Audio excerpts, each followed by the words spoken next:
¿Recuerdan que les dije que con tantos asesinatos, Cienfuegos fue llamada la perla roja de Cuba? ¿Sí? Por la misma razón, muchos decidieron mantenerse alejados de aquí. Pero si algo nos dio una visión más humana, fue nuestro destaque como plaza cultural. Hasta este teatro y al Luisa llegaron artistas de talla mundial, que junto a los nuestros llenaron el vacío en los corazones de la gente. Claro que los pobres no teníamos dinero para teatros.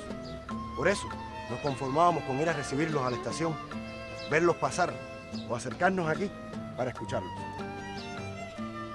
A veces hasta juntábamos nuestros ahorros para verlos desde la cazuela del teatro, porque en verdad fueron muchos los famosos que por aquí pasaron. Tras 20 años de programa, revisitamos las huellas de algunos famosos en La Perla. La historia de nuestra historia 20 años después. Famosos en La Perla. Las tablas del Teatro Luisa aún cargan el aliento de Ana Pavlova con su actuación del 22 de marzo de 1915. Una rusita que cuando quería hablar a las multitudes, bailaba.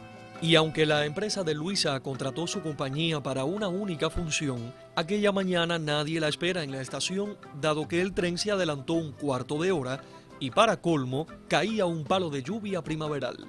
Entre el chapoteo de agua y fango, llegó la compañía al Hotel Unión.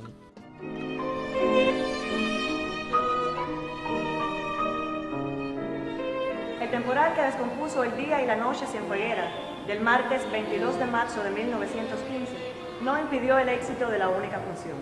Por eso decidieron presentarse la noche siguiente con la coreografía mística El Despertador de Flora como atracción principal. Más, cerca de las 2 de la tarde, el taquillero telefonió al hotel informando la venta de una sola papeleta. De inmediato decidieron suspender la segunda función.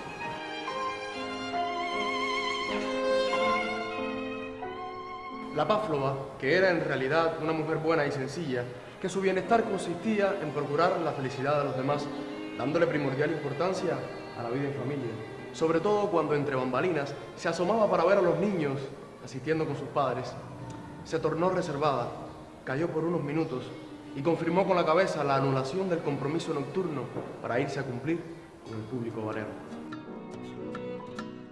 Al día siguiente, la compañía de Mariposa Pavlova regresó a La Habana con medio vagón del tren lleno de aquellos baúles repletos de decorados y trajes que usaban en sus ballets románticos. Y aunque en Cienfuegos solo tuvieron la función del 22 de marzo de 1915 como debut y despedida, la bailarina rusa soñaba con el fin de la guerra para reorganizar el teatro y el baile en su país, según aseguró a la prensa.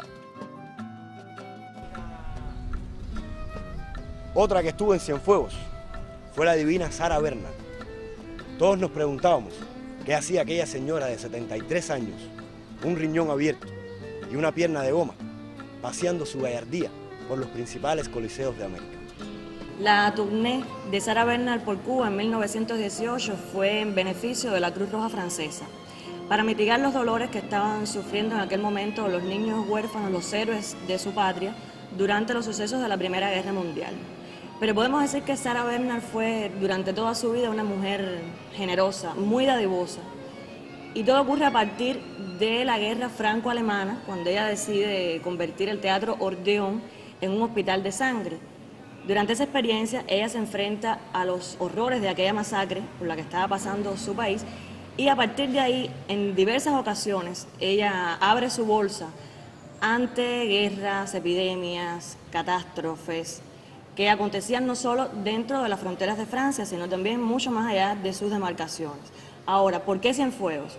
A partir de 1912 se funda acá la Segunda Brigada de la Cruz Roja Cubana, producto de la experiencia anterior que se había tenido de ayuda a las víctimas del terremoto de Sicilia. Pero además existía acá en Cienfuegos una división precisamente de la Cruz Roja Francesa.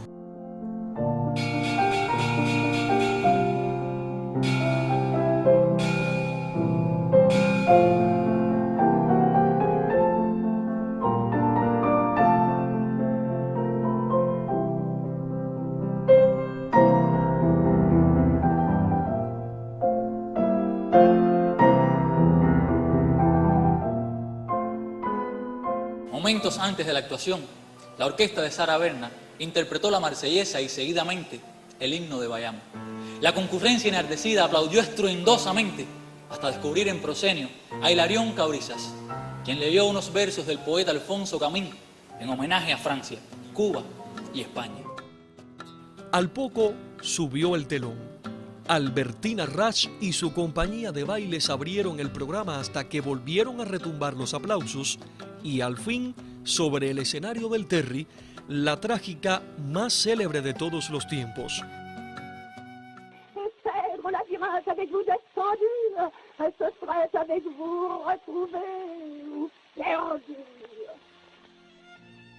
La prensa local describe a Sara por aquellos días en dos roles protagónicos muy diferentes, pero a la vez cargados de los más diversos matices actorales. Uno de ellos es en La muerte de Cleopatra y el otro del teatro al campo del honor. Pero los cronistas realzan cómo, a pesar de los años transcurridos, la diva mantenía aquella potencia de su voz, aquella fuerza, aquel brillo en su mirada, aquel gesto gallardo que la caracterizaba, pero que además tan orgánicamente ella sabía asumir, y sobre todo aquella presencia escénica, aquella energía que cautivaba, que hechizaba al público, de manera que si la Bernard lloraba o reía en escena, era inevitable que el público llorara o riera junto con ella. Para 1920, Cuba y el mundo respiraban más tranquilos después de la primera conflagración mundialista y la epidemia de gripe española. Aún así, la ciudad celebró su primer centenario y ya nacía el gusto por el bel canto. Por eso, no fue casual la presencia de Enrique Caruso el 19 de junio de 1920 aquí, en este teatro. En esa época, solo el palacio de José Ferrer era la única residencia a la altura del comendador, sobre todo muy ventilado para el calor ardiente de aquel junio. Aquí pasó Caruso su única noche cienfueguera tras cantar en el teatro la ópera Aida. En el primer acto de Aida, que se desarrolla en un palacio real de Memphis, el sumo sacerdote le informa a Radamés que los etíopes están invadiendo Egipto y que la diosa Isis determinará entonces quién será el que representará a los ejércitos egipcios. Entonces Radamés sueña con ser el elegido y así regresar victorioso a encontrarse con Aida, que es la esclava etíope a quien él ama y a quien canta entonces Celeste Aida. Esclava etíope que resulta ser la princesa etíope. ¿Qué problema para Radamés? Y además eso de ser el elegido para llevar la guerra a cabo. Él viene victorioso con un conflicto.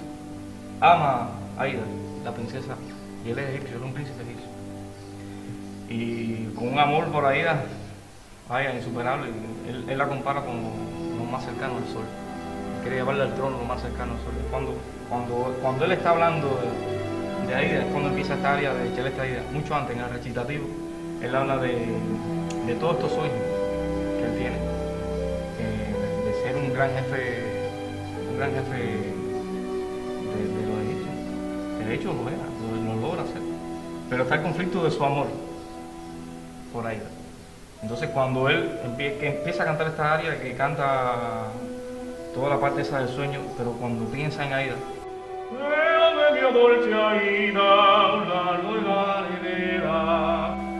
que él canta esa parte, lo lleva a la reflexión. ¿Qué quiero en realidad?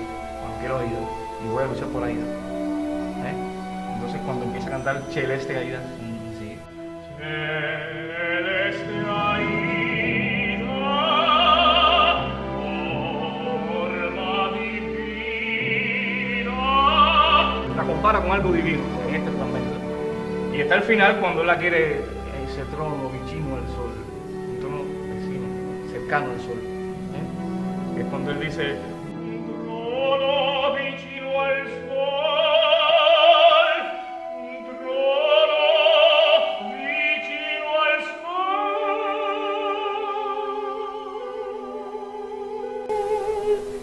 Esa frase con toda la orquesta, es decir, es lo más grande pero lo más sublime. Entonces lo lindo de esta historia, esa historia de amor con Aida y Radamés, además de existir un conflicto entre las dos naciones, Egipto y Etiopía. Al término de la función, Caruso regaló a sus colaboradores algunos de sus discos. Hoy para nadie es un secreto que al ser el tenor más aclamado y mejor remunerado de su tiempo, tuvo la dicha de grabar discos y con ellos dejarnos su voz casi perfecta y su potencia soberbia. Además, ¿quién duda que fuera el hombre más codaqueado de su época? Al siguiente día acompañé a Caruso hasta el poblado de Palmira para ver en el Cabildo del Cristo a Nicolás Sevilla, un hombre con grandes conocimientos de botánica y algo más, que le preparó un remedio para sus dolencias y le suplicó que dejara la fuma. Animoso, volvió Caruso a La Habana para su función última, pero un año después de su actuación en el Terry, llegó la noticia de su muerte. Desde entonces, prefiero imaginarlo así, vivo con su potente voz, rompiéndole las copas a mi abuela, tras su debut en el Terry, la noche del 19 de junio de 1920. Años después, siguieron llegando famosos, como Jacinto Benavente, que tuvo su debut cubano, aquí, en la escena del Terry, el 20 de diciembre de 1922. Con la llegada de artistas cubanos y de las compañías, también venían noticias de medio mundo. Ya se hablaba de lucha obrera y derechos del proletariado. De eso les cuento después.